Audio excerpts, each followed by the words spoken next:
Introduction. The coffee shop was loud, but Silas sat as still as a statue. He was an older man with gray hair and eyes that seemed to see through walls. He didn't look at his phone. He didn't read a book. He just watched the people walking by. I was sitting across from him, feeling frustrated. I had just lost a big deal at work, and I didn't know why. I had been nice. I had been honest. I had worked harder than anyone else. But the other person, a guy who smiled too much and talked too fast, had walked away with everything. "You're looking at the world with your eyes closed," Silas said. He didn't even look at me when he spoke. He was watching a couple at a table near the window. "I'm looking," I snapped. "I just don't see what I did wrong." Silas finally turned to me. "You see what people want you to see. You see the smiles. You hear the words. But you miss the strings. Everyone has strings, boy. Some people pull them to make themselves look better. Others pull them to make you move exactly where they want you to go. If you can't see the strings, you're just a puppet." He pointed to the couple by the window.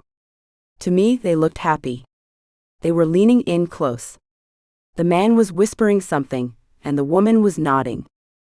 "Watch her left hand," Silas whispered. I looked. Her hand was under the table, gripping her legs so hard her knuckles were white. Her face was smiling, but her body was screaming to get away. "In 10 seconds, Silas said, she is going to stand up, make an excuse about a phone call, and never come back." I counted. 1, 2, 3. On the 10th second, the woman stood up. She patted her pockets, looked at her phone with a fake look of surprise, and hurried out the door. The man sat there, his smile vanishing instantly. He didn't look sad. He looked angry that his trick hadn't worked. "How did you know?" I asked, my heart racing. "I didn't listen to his story," Silas said. "I read his soul. And I saw her fear. That is the lens of clarity. Once you put it on, you can never take it off. You will see the world for what it really is. It's a bit scary at first. But it's the only way to be free. The world is not what it seems. Most of us go through life believing that if we are kind, others will be kind back. We think that a person's words tell us the truth about who they are. We want to believe the best in people. This is a good way to be a person, but it is a dangerous way to live in a world where not everyone plays by the same rules. Think about a time you felt burned. Maybe it was a friend who only called when they needed money. Maybe it was a boss who promised you a raise but gave it to someone else.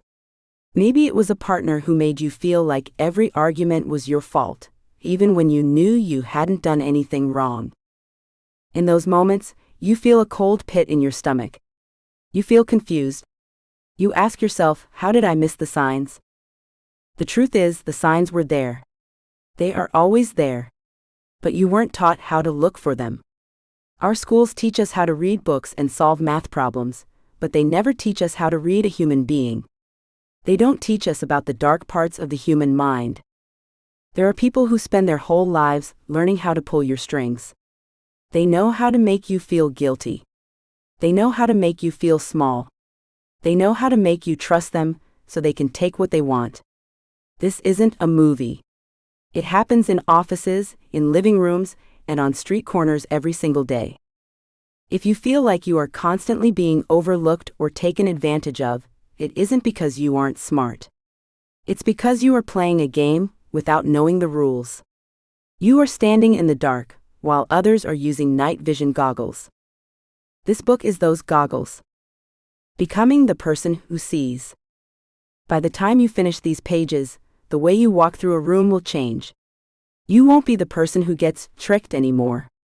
You will become someone who sees the hidden motives of others before they even say hello. Imagine walking into a meeting and knowing exactly who is lying. Imagine being able to tell if someone is a friend or a predator just by looking at how they stand. This isn't a superpower for villains. It is a survival kit for good people.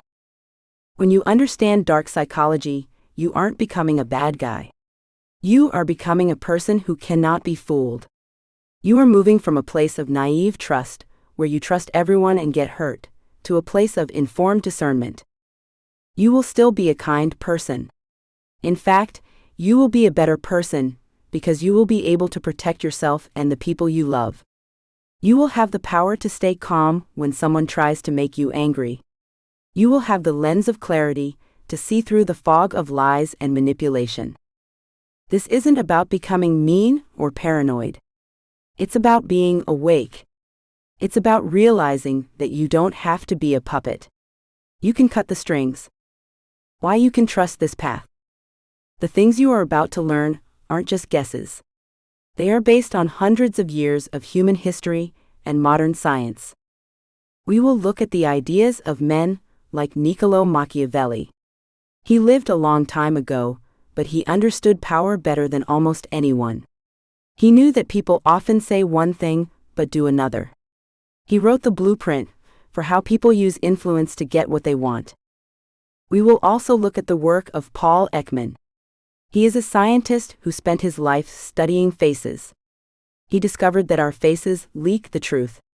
Even the best liars in the world have tiny flashes of emotion, called micro-expressions, that show what they are really feeling. These tools have been used by spies, top police officers, and world leaders. They work because human nature doesn't change.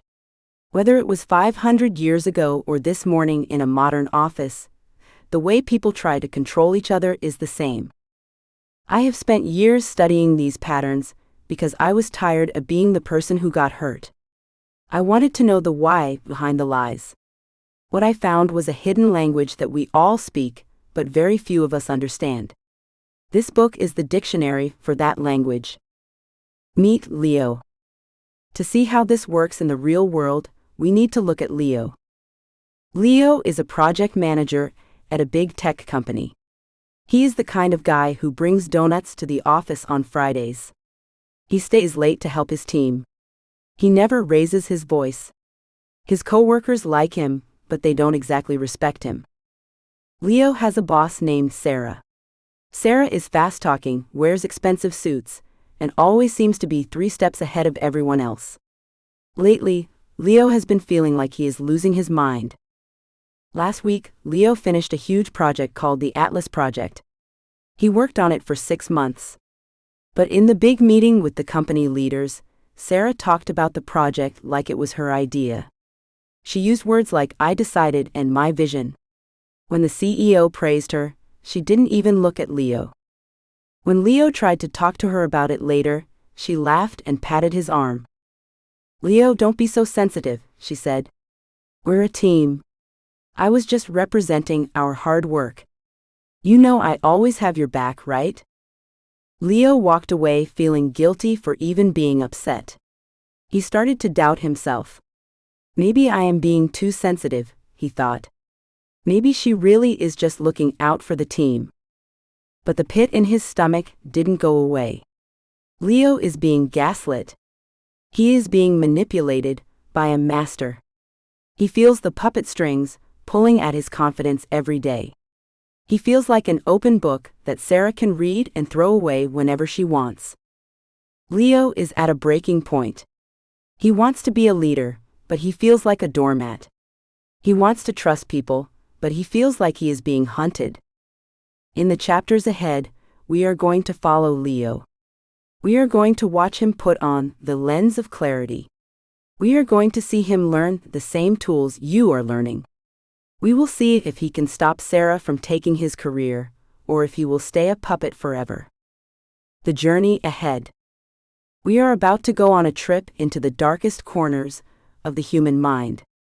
It might feel a little uncomfortable at times, but that is because growth usually is.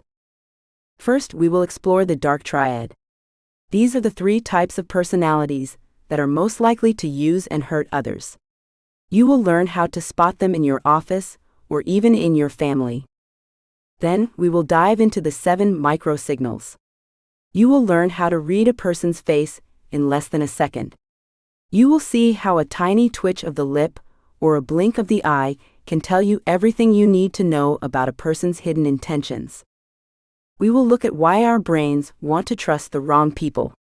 We will talk about famous liars and how they use charm to trick even the smartest experts.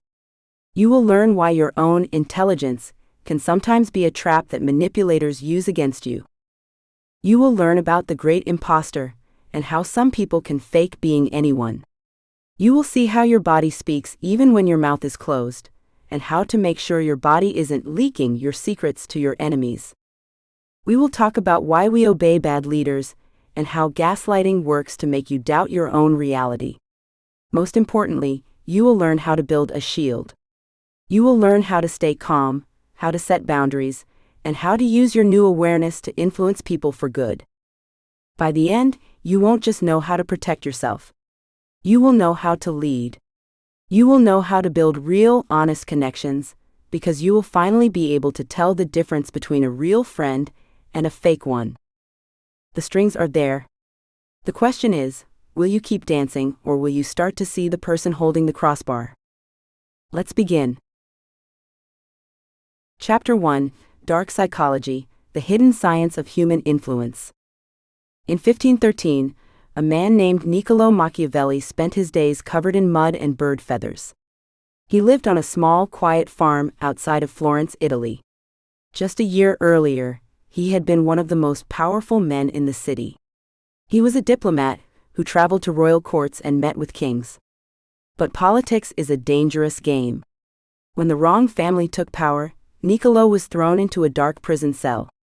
He was tortured and eventually kicked out of the city he loved. He never intended to change the way we think about the human mind. He just wanted his old job back. Every evening, Niccolò would come home from working in the fields. He would take off his dirty, sweaty clothes. He would put on his finest silk robes, the ones he used to wear when he talked to princes. He would sit at his desk and write. He wasn't writing a fairy tale.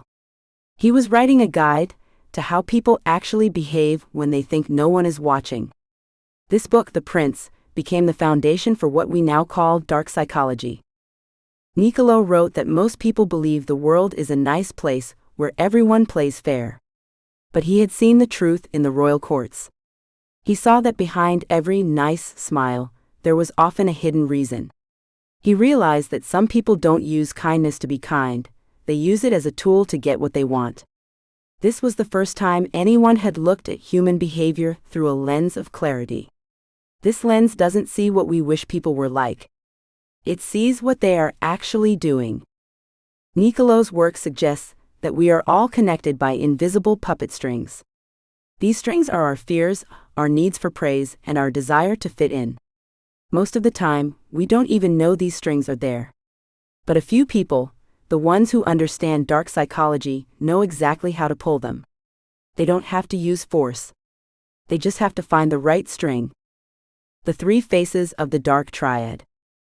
To understand how these strings work in the modern world, we have to look at a mental model called the dark triad. This is a group of 3 personality traits that experts use to identify people who use others for their own gain. You can think of these as 3 different types of predators you might meet at work, at school, or even in your own family. Narcissism, the mirror. This is someone who has an enormous need for admiration. They feel they are special and deserve more than everyone else. They don't see other people as humans with feelings, they see them as mirrors. If you aren't reflecting back how great they are, they have no use for you. Machiavellianism, the game player. Named after our friend Niccolò, this trait describes people who see life as a giant game of chess. They are cold and calculated. They don't get angry or emotional. They just figure out the most efficient way to use you to get to the next level. Psychopathy, the cold heart. This is the most dangerous of the 3. This person lacks effective empathy. This means they literally cannot feel the pain they cause others. They can be very charming, but it is a mask. Behind the mask, there is no warmth. Most people have a tiny bit of these traits. It's okay to want to be liked or to be a little bit competitive. But a dark personality has these traits turned up to the maximum level. They use them to build a web of influence. Imagine a spider web. The spider doesn't hate the fly. The spider just needs to eat. In the same way, a manipulator doesn't necessarily hate you. They just see you as a source of something they need. Maybe it's money, maybe it's power, or maybe it's just the feeling of being in control. When you understand the dark triad, you start to see the web before you fly into it. The mechanics of the puppet strings. How does someone actually pull your strings? It usually starts with something called the hook. This is when a manipulator finds a soft spot in your personality. We all have them. Maybe you are someone who hates it when people are mad at you. Maybe you really want to be seen as the smartest person in the room. Or maybe you are just a very helpful person who can't say no. Once a manipulator finds that soft spot, they attach a string to it. They might use false praise to make you feel like you are the only one who can help them. This is a very common string. When someone tells you, "You're the only person I can trust with this," it makes you feel special. Because you feel special, you are more likely to do a favor that you normally wouldn't do. Another common string is guilt. If a person can make you feel like you have done something wrong, they gain power over you. They might remind you of a small mistake you made months ago every time they want you to do something for them. You find yourself saying yes, just to stop the feeling of guilt. Niccolò Machiavelli understood this better than anyone. He famously wrote that it is better to be feared than loved if you cannot be both. He didn't say this because he was a mean person. He said it because he noticed that love is a very weak string. People break promises they make out of love all the time. But people rarely break a promise they made out of fear. Fear is a heavy, strong string that is very hard to snap. Identifying the blueprint in the wild. Using the lens of clarity means looking for patterns. Manipulators almost always follow a blueprint. They don't invent new ways to control people. They use the same ones that worked 500 years ago. One of the most common signs that someone is pulling your strings is a feeling of forced urgency. This is when someone makes you feel like you have to make a decision right now. They don't want you to have time to think. When we are rushed, our brains stop using logic and start using emotion. This is exactly where the manipulator wants you. They want you to be worried or excited, not calm and observant. You can also look for the debt trap. This is when someone does a small, unasked for favor for you. Maybe they bring you a coffee or help you with a tiny task. Suddenly, you feel like you owe them. Later, they ask for a much bigger favor. Because of the way human brains are wired, we feel a huge amount of pressure to pay back that debt, even if the initial favor was something we didn't even want. When you start to see these patterns, the world changes. You stop feeling like a victim of bad luck or difficult people. You start to see that their behavior is a set of moves in a very old game. Once you know the rules of the game, you can choose whether or not you want to play. Leo and the Blue Sky Project. Leo sat in the glass-walled conference room of a high-tech office in Seattle. The air was cold, and the smell of expensive coffee filled the room. Across from him sat Sarah, his supervisor. Sarah was wearing a perfectly tailored suit and a smile that didn't quite reach her eyes. "The Blue Sky Project is a huge success," Sarah told the board of directors. "I spent many late nights making sure the data was perfect.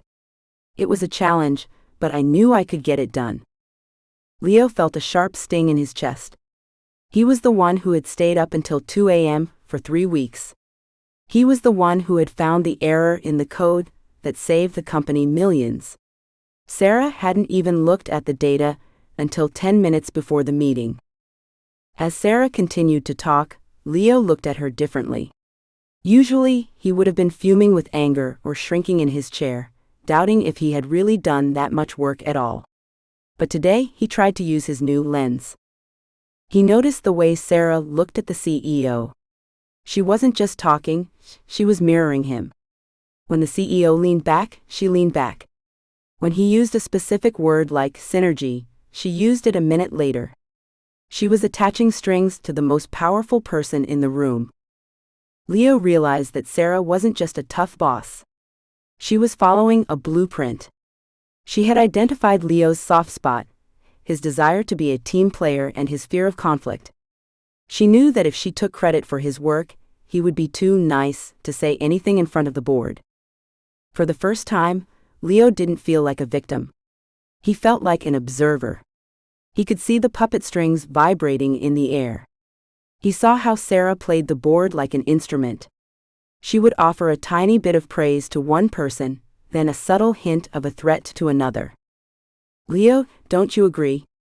Sarah asked, turning her sharp smile toward him. "The way I organized the final report was the key, right?"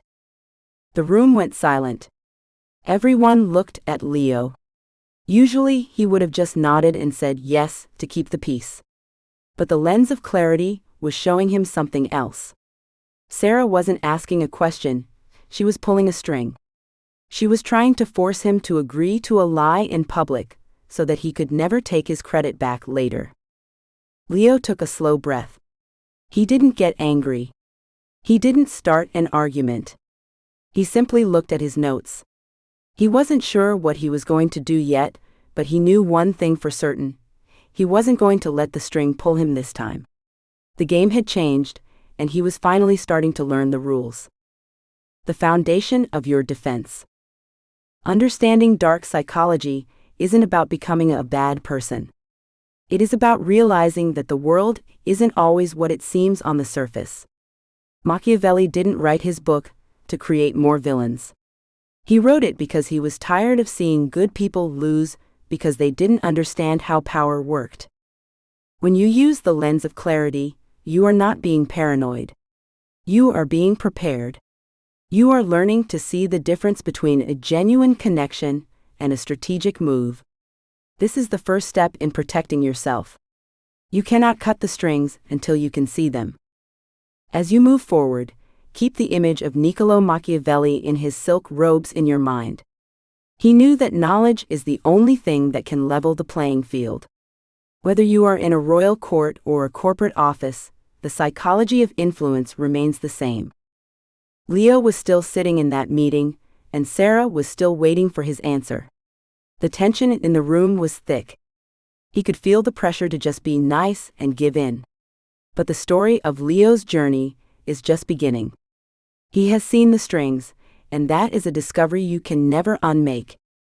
The next step is learning how to read the tiny signals that people send out every day, the ones that reveal what they are really thinking, no matter what their words are saying. Chapter 2: 7 Micro-Signals to Read Anyone Instantly. In 1967, the world felt like it was moving faster than ever before. Satellites were circling the Earth, and the Cold War had everyone looking at the sky in fear. But inside a quiet, cramped office in California, a man named Paul Ekman was looking at something much smaller. He wasn't looking at the stars or the moon. He was looking at the human face. Paul Ekman was a young psychologist with a strange idea. He believed that every human being, no matter where they lived or what language they spoke, used the exact same facial expressions. At the time, most experts thought he was wrong. They believed that we learned how to smile or frown from our parents, just like we learned how to speak or tie our shoes. They thought a smile in New York might mean something totally different than a smile in a tiny village in the jungle. To prove his point, Ekman did something brave. He packed his bags and traveled to the highlands of Papua New Guinea. He went to find the Four People, a group of humans who lived in total isolation. They had no television. They had no magazines. They had never seen a person from the outside world. If facial expressions were learned from society, these people should have had a completely different set of face rules. Ekman sat with them and told them stories. He asked them, "What face would you make if your child died?" They made a face of deep sadness. He asked, "What face would you make if you were about to fight?" They bared their teeth and narrowed their eyes in anger. He showed them photos of Americans, and they knew exactly what those people were feeling. This was the birth of the lens of clarity. Ekman discovered that the face is a map of the human soul. But he found something even more important when he got back to his lab. He began watching films of people talking, but he watched them in extreme slow motion. He saw things that no one had ever noticed before. He saw tiny flickers of emotion that lasted only a fraction of a second. A person would say they were happy, but for 1/25th of a second their face would show pure terror. He called these micro-expressions. They are the puppet strings of the brain. You can try to control your face, but your brain is faster than your will. Before you can decide to lie, your true feelings have already leaked out. The myth of the poker face. Most of us grow up believing a very dangerous lie. We think that we are in total control of what we show the world. We believe that if we practice enough, we can have a poker face that no one can see through. We think that if we choose to stay calm, we will look calm. This is the myth that keeps people vulnerable. We trust people because they look us in the eye. We trust them because they have a big, bright smile. We think that because someone looks confident, they must be telling the truth. The truth is that the human face is a battleground. On one side, you have your conscious mind. This is the part of you that wants to look professional, or kind, or tough. On the other side, you have your limbic system. This is the oldest part of your brain. It doesn't care about your job or your reputation. It only cares about the truth. When you feel a sudden spark of anger or a jolt of fear, that old part of your brain sends a signal to your facial muscles. It happens instantly. It is an automatic reflex, just like your leg kicking when a doctor taps your knee. You can try to cover it up a second later, but that first second belongs to the truth. Most people miss these signals because they are looking at the big picture. They listen to the words. They look at the outfit. They see the macro expressions, the big smiles or the long frowns that people put on like a mask. To protect yourself from emotional predators, you have to stop looking at the mask and start looking for the leaks. The successor and the 1-second slip. In 1992, a massive electronics company was in trouble. They were developing a new type of microchip that would change the world. It was a secret project worth hundreds of millions of dollars.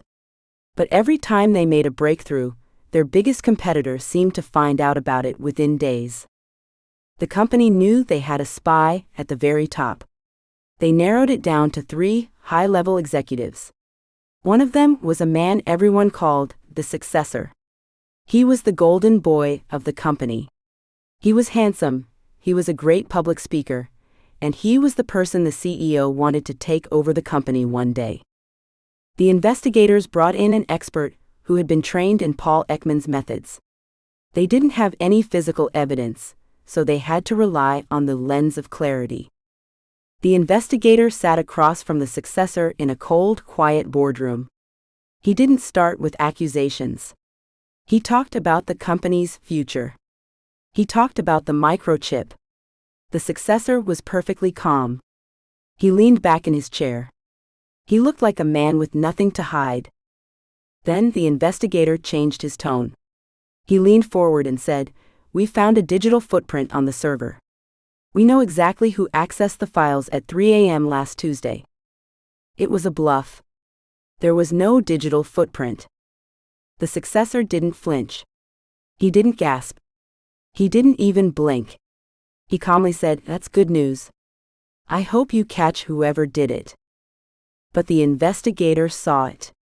For a tiny moment, less than half a second, the left corner of the successor's mouth pulled up and back. It wasn't a smile of relief. It was a sharp, tight twitch. It was the signal for contempt. In that moment, the successor wasn't afraid. He was arrogant. He thought he was smarter than the investigator. He thought the bluff was a joke. That tiny flash of contempt was the puppet string that gave him away. The investigator focused the rest of the interview on that specific moment, pushing and prodding until the successor's calm mask finally cracked. Within 2 hours, he was being led out of the building by security. He had the perfect poker face, but his muscles couldn't help but brag about his secret. The 7 signals of the truth. To read people in 60 seconds, you don't need to be a psychic. You just need to know what to look for. There are 7 universal micro-signals that leak out when someone is trying to hide their true intentions. When you use the lens of clarity, you stop seeing a person's face as a single object. Instead, you see it as a collection of zones. 1. The flash of surprise.